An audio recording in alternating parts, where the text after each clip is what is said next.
everybody, it's Alma with the Cat's Pajamas, and today I'm going to show you how to make this card using a really simple watercolor technique and our card in the box cuttable.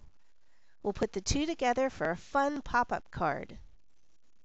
It's a super pretty card on the inside and out. Today we'll be working on the watercolor technique and assembling the card. Part 2 will show you how the inside of the card is put together.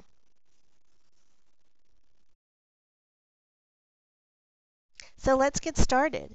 You'll need a dye ink stamp pad of your very lightest color and water-soluble markers for your medium and darkest colors. A mister like this mini one from Ranger. A solid flower stamp set like our Simple Bloom set. And the scallop square from our Framed Up 2 cut-ups die. Let's begin. First, the flowers for the inside of the card. First, ink the stamp all over using the ink pad.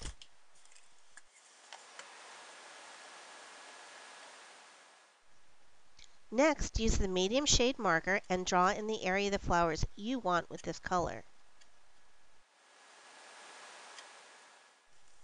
And your darkest color to define the shape of the flower and give some shadows.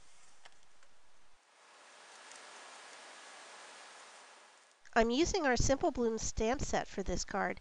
It's perfect because it has a variety of flowers with different sizes.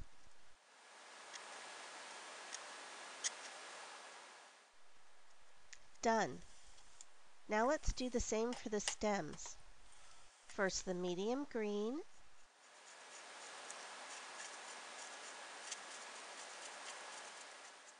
and now a couple of strokes with the darker color. For the inside of the card, I've downloaded the cut files for the Simple Bloom stamp set and cut them out on my cutting machine. But if you don't have a cutting machine, you could just as easily stamp out the image and fussy cut around it. Now, here's the magic. Just a couple of spritzes from the mini mister. Press down.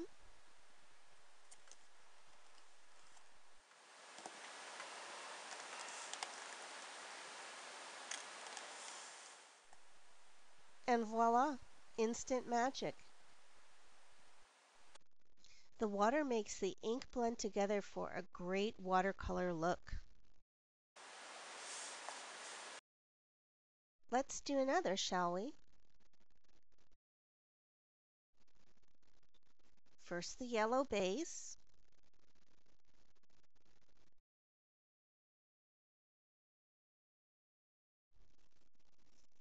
Now the medium shade. I'm using orange. And finally the darkest color.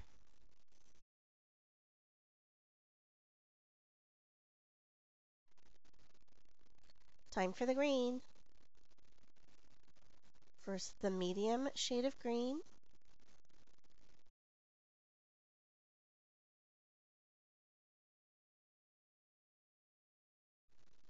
And then a couple of swipes of the darker green for the shadows.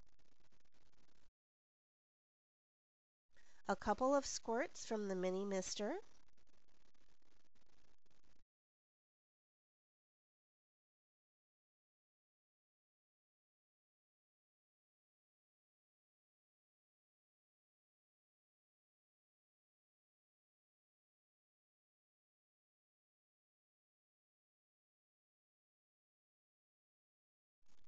Just so pretty. And just like watercolor, no image is exactly the same. Now let's do a blue one. I'm still using the yellow for my lightest color, but you could use any color that you wish. For my medium color, I'm using a blue.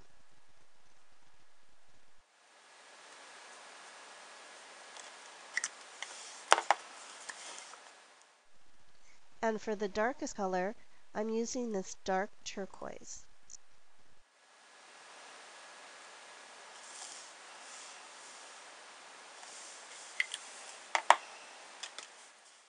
And for the greens, for continuity, I'm going to use the same greens that I used in my previous flowers.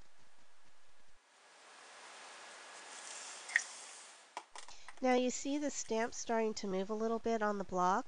That's because there's water underneath. If you want your stamp to really stick, make sure your block is nice and dry. A couple of hits from the mini mister.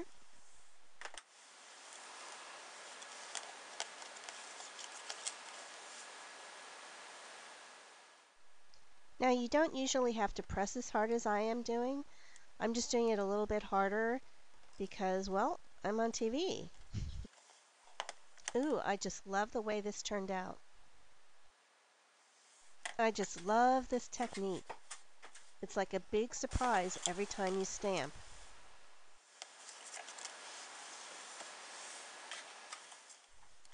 Let's do one more of the blue.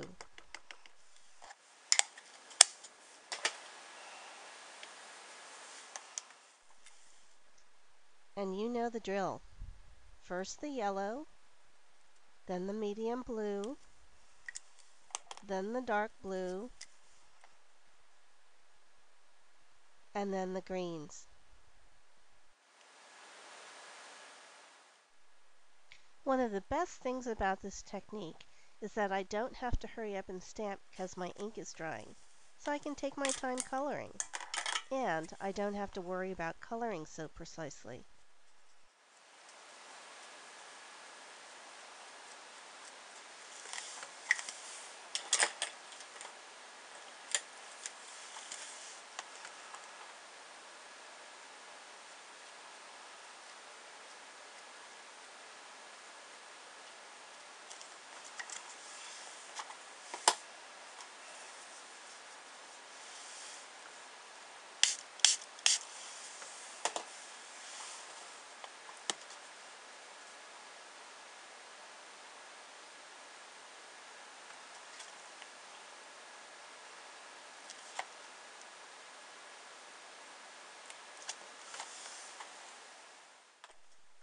Now if you apply too much water to the stamp, or if you want more detail, you can go back in and add more with your marker.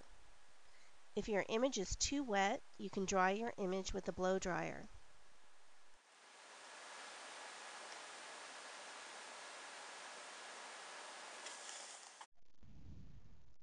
This panel is for the front of the card. I've already stamped one flower using the same technique, but I wanted to show you what kind of look you would get if you didn't apply as much water. So I'm coloring up this stamp the same exact way using the same markers.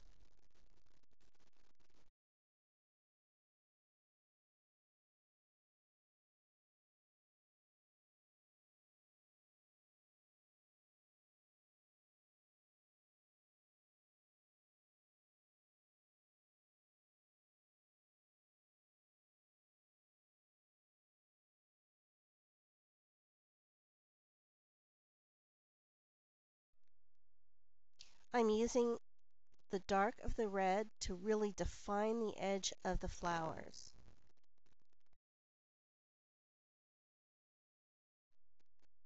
Now the green.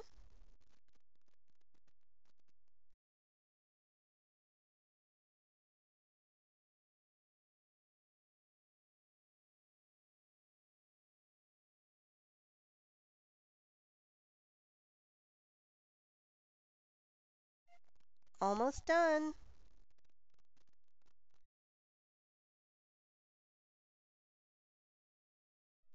I have been using 3 squirts of the mini mister, but this time I'm only going to use 2.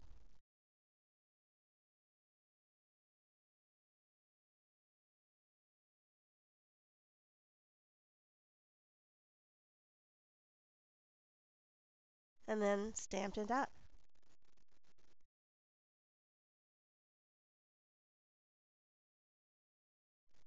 You can see that it's not as watercolory. The colors aren't as blended, and to me this really looks like a marigold. It also gives a nice variation to the card.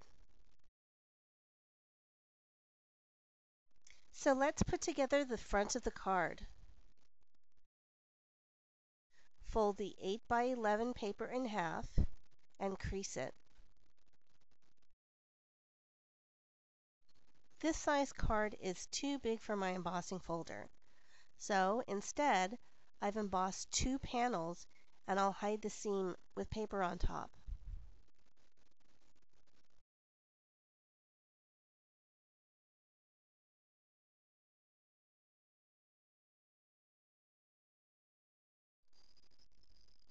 This paper is a little bit too long. I'm going to go ahead and trim it down.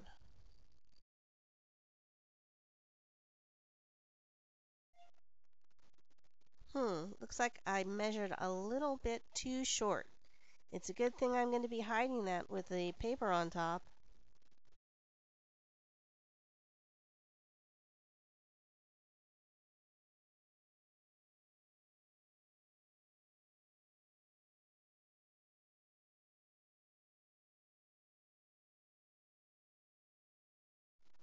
I'll take this nice wide piece of paper and flag it at the end.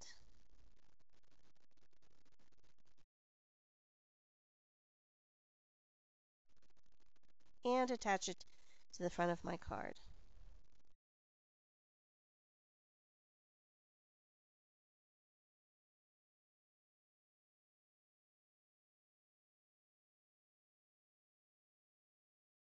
The next 2 pieces of paper will also get that flag treatment.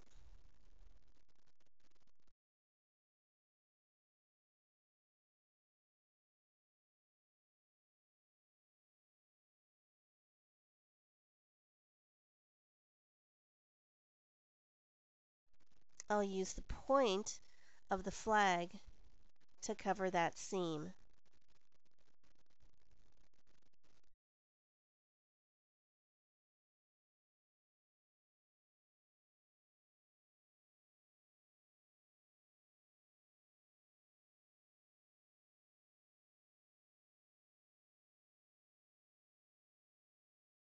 And then add the second piece of paper on top.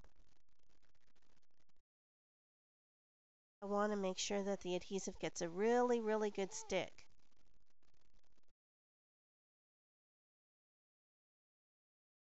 Little foam tape on the back of my flower panel.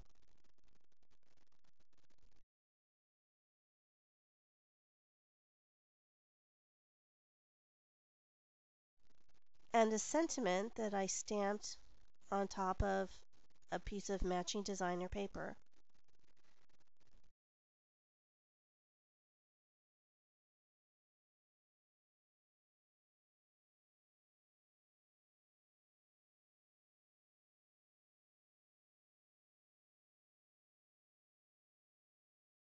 And a button with a little bit of twine finishes everything off. Except, of course, what to put inside. Check out part 2 and we'll finish this card with a pop. Thanks for joining me. Have a great day.